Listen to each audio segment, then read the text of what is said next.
नमस्कार दोस्तों, मैं अर्जुन आपका स्वागत करता हूँ स्टे बाय अर्जुन के यूट्यूब चैनल में। तो दोस्तों, आज की हमारी क्लास है भारत के सुदूरस्थ बिंदु एवं कर्क रेखा के बारे में। जो है दोस्तों, आज की हमारी क्लास है। तो दोस्तों, वीडियो को अंत तक जरूर देखना ताकि सभी क्वेश्चन जो है आपको आसानी से याद हो जाएं। साथ ही दोस्तों, अगर आप हमारे चैनल पर पहली बार आएँ तो हमारे चैनल को भी सब्सक्राइब कर लीजिएगा। साथ ही बेल आइकन को प्रेस कर लीजिएगा ताकि हमारे आने वाले वीडियो का नोटिफिकेशन जो है आप तक पहुँचता रहे। चलिए दोस्तों, वीडियो को स्टार्ट करते हैं। तो आज की क्लास में हम भारत के सुदूरस्थ बिंदु एवं कर्क रेखा के बारे में अच्छे से यहाँ पे जानेंगे। तो दोस्तों, यहाँ पे हम बात करेंगे सबसे पहले भारत के सुदूरस्थ बिंदुओं के बारे में और उसके बाद जानेंगे कर्क रेखा के बारे में। तो यहाँ पे हेडिंग डाल लेते हैं भारत के सुदूरस्थ बिंदु। अब दोस्तों, भारत के सुदूरस्थ बिंदु होते क्या हैं, यानी भारत की चारों दिशाओं के बिंदु यहाँ पे हम देखने वाले हैं। जैसे यहाँ पे मैप दिया हुआ और ये हाथ से बनाया गया मैप है। तो दोस्तों, भारत का जो है सबसे उत्तरी बिंदु कौन सा है, इंद्राकोल हो जाता है। भारत का सबसे पूर्वी बिंदु कीबिथु। भारत का सबसे पश्चिमी बिंदु गुहार मोती। और भारत का जो है मुख्य भूमि का बिंदु कन्याकुमारी। और जबकि सबसे दक्षिणतम बिंदु हो जाता इंदिरा पॉइंट। तो इन सभी को हम अच्छे से जानेंगे। तो यहाँ पे एक मैप बनाएंगे भारत का। तो यहाँ पे हमने ऑलरेडी बना रखा है। तो अब सबसे पहले ये देखेंगे दोस्तों, भारत का जो है उत्तरी बिंदु। भारत का उत्तरी बिंदु कौन सा, इंद्राकोल कहाँ पे है, पीओके। पीओके यानी पाक अधिकृत कश्मीर, यानी कश्मीर का ऐसा क्षेत्र जो कि पाकिस्तान के अधिकृत है। तो यहाँ पे पड़ता है भारत का उत्तरी बिंदु जिसका नाम है इंद्राकोल। अब ये कितने डिग्री अक्षांश पर स्थित है ये भी आपको पता होना चाहिए। तो कितने डिग्री अक्षांश पर स्थित है, 37 डिग्री 6 मिनट उत्तरी अक्षांश पर स्थित है। कौन सा, भारत का उत्तरी बिंदु। क्या नाम है, इंद्राकोल और पीओके में स्थित है। तो ये हुआ भारत का उत्तरी बिंदु कहाँ पे है, इसका कितने उत्तरी अक्षांश पर स्थित है, ये सब आपको अच्छे से पता लग गया होगा। अब आते हैं दोस्तों भारत का पश्चिमी बिंदु।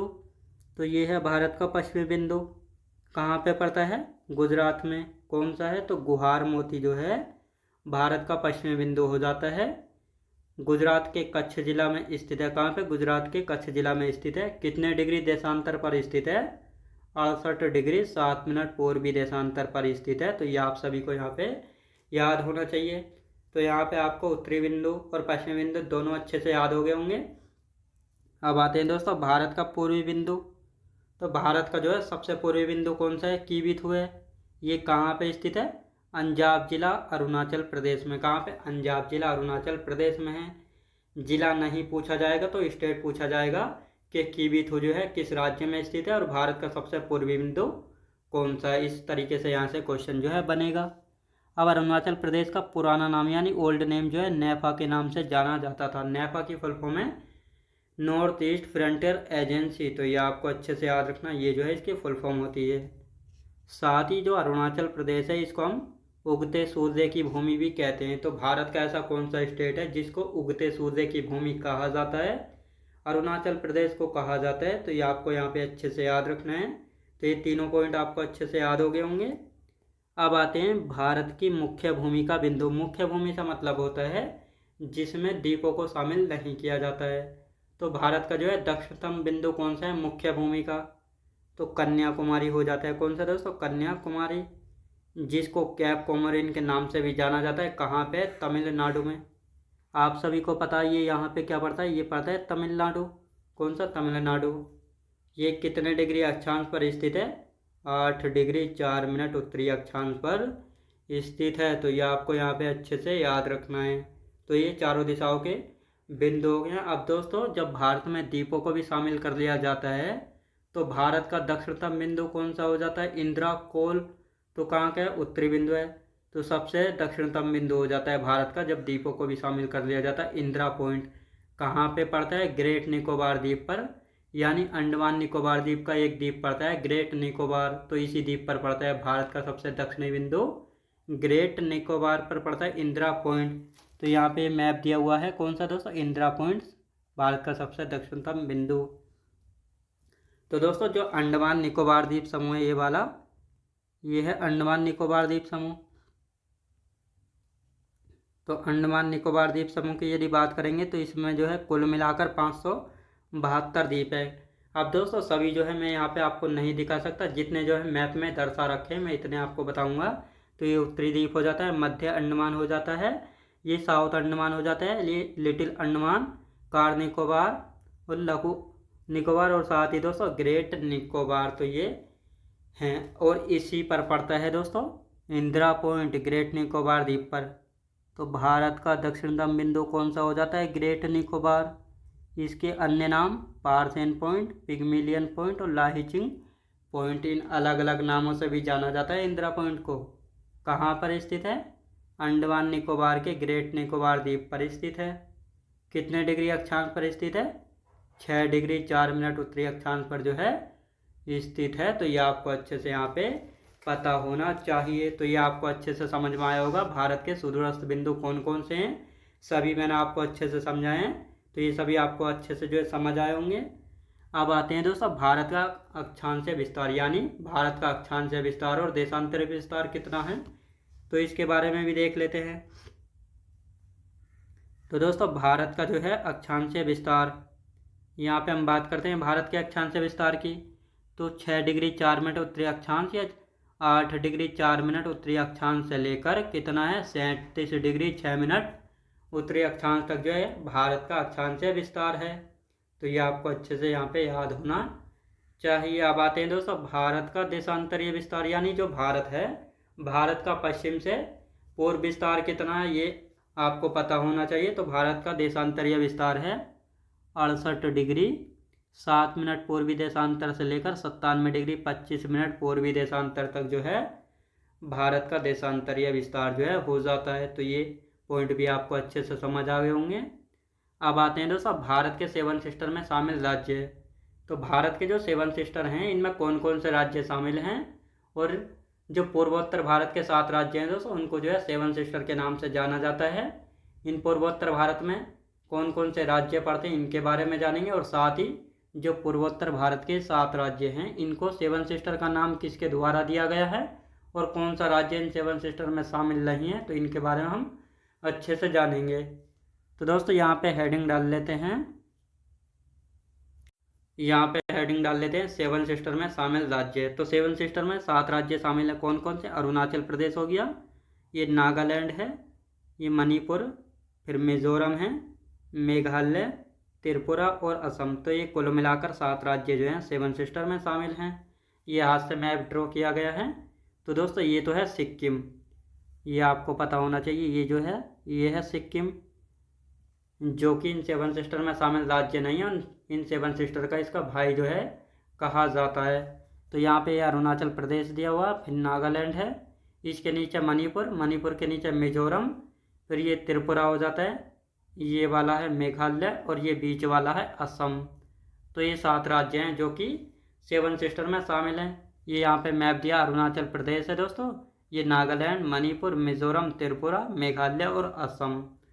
तो ये है सिक्किम जो कि इनमें शामिल नहीं है। तो ये आपको अच्छे से याद रखना है। तो ये 7 सिस्टर भी आपको अच्छे से समझ आ गए होंगे। अब आते हैं दोस्तों यहाँ पे जो ये 7 सिस्टर हैं, इन 7 राज्यों का 7 सिस्टर नाम किसके द्वारा दिया गया था? ज्योति प्रसाद साइकिया जी के द्वारा दिया गया था। किसके द्वारा? ज्योति प्रसाद साइकिया जी के द्वारा जो है ये 7 सिस्टर नाम जो है दिया गया था। तो ये आपको यहाँ पे अच्छे से याद रखना है। अब दोस्तों यहाँ पे हम बात करने वाले हैं 7 सिस्टर में शामिल राज्य नहीं है। तो कौन सा ऐसा राज्य है जो कि 7 सिस्टर में शामिल नहीं है? तो सिक्किम की हम बात करेंगे। तो सिक्किम राज्य जो है इन 7 सिस्टर में शामिल राज्य नहीं है। तो ये 7 सिस्टर भी आपको अच्छे से समझ आ गए होंगे। अब दोस्तों यहाँ पे हम बात करेंगे कर्क रेखा।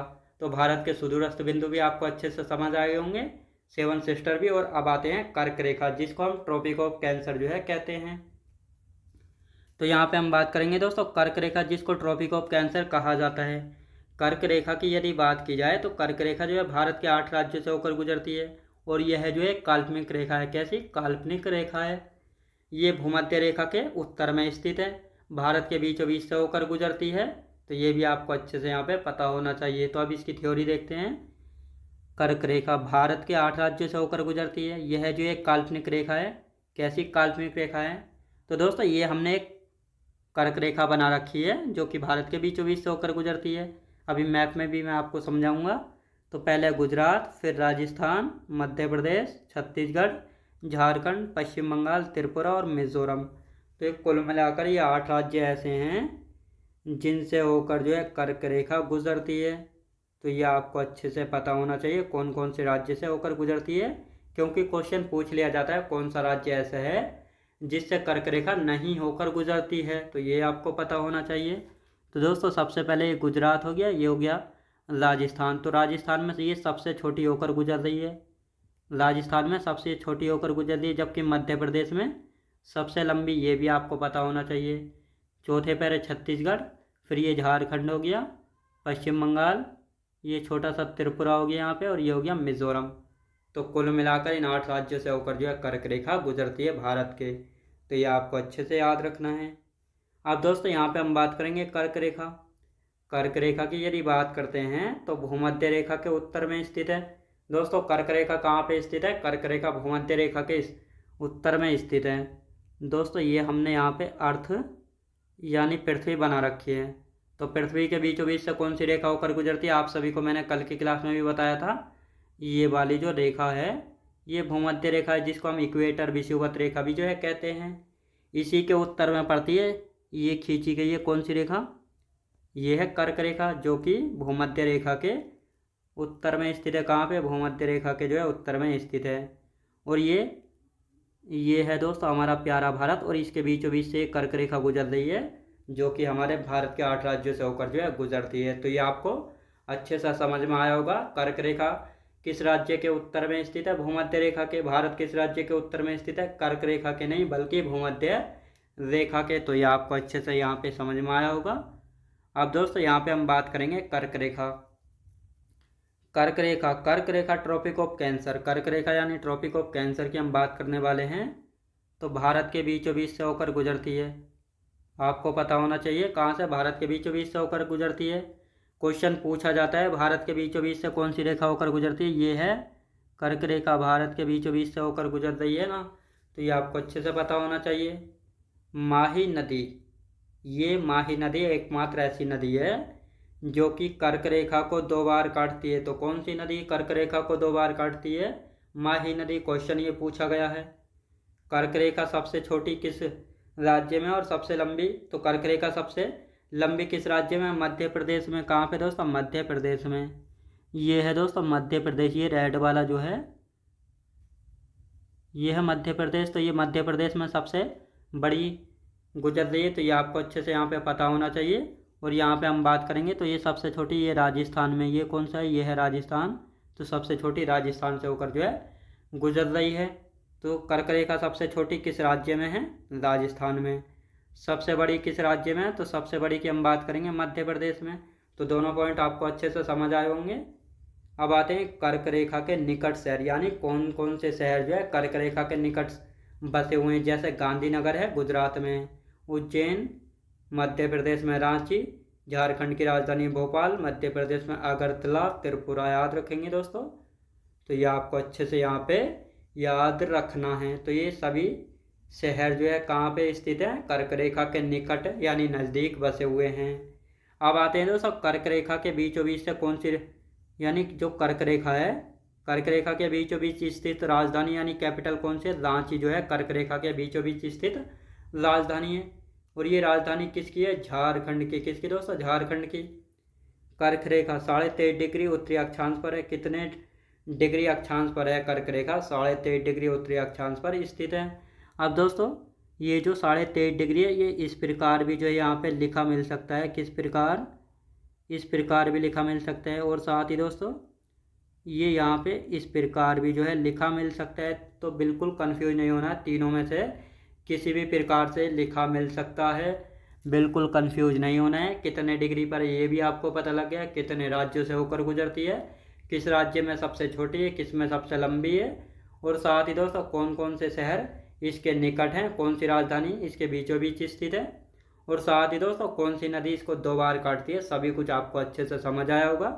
अब यहाँ पे लास्ट पॉइंट बचता है, यानी कर्क रेखा और भारतीय मानक समय रेखा। भारतीय मानक समय रेखा जो कि हमारा टाइम जो है इसी से निर्धारित होता है, जिसको हम क्या कहते हैं? IST, Indian standard time line भी जो है कहते हैं। ये दोनों एक दूसरे को कहाँ पे काटती हैं? तो छत्तीसगढ़ में जो है ये दोनों एक दूसरे को काटती हैं। तो भारतीय मानक समय रेखा के बारे में हम कल की क्लास में अच्छे से जानेंगे।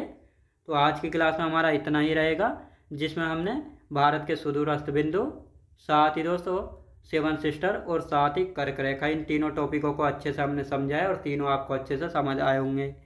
तो दोस्तों मैं उम्मीद करता हूँ आपको वीडियो क्वालिटी, कंटेंट वगैरह सभी कुछ आपको पसंद आया होगा।